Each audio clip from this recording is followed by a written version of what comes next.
કોંગ્રેસ અને આદિવાસી સમુદાયના વિરોધને જોતા નર્મદા તાપી પાર પ્રોજેક્ટ સ્થગિત કરવાની જાહેરાત કરાઈ છે। ત્યારે કોંગ્રેસે સવાલ ઉઠાવ્યો છે કે આ અંગેની જાહેરાત પ્રદેશ ભાજપ અધ્યક્ષે કેમ કરી છે, રાજ્ય સરકાર દ્વારા જાહેરાત કેમ નથી કરાઈ।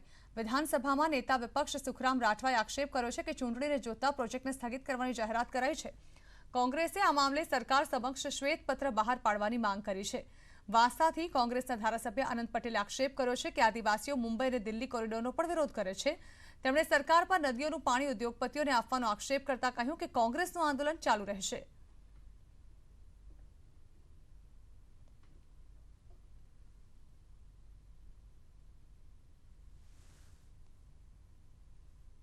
ધરતી સરકી રહી છે ત્યારે હાલ પૂરતી આ યોજના બંધ રાખી છે। અમારે આ યોજના કાયમ માટે બંધ થવી જોઈએ।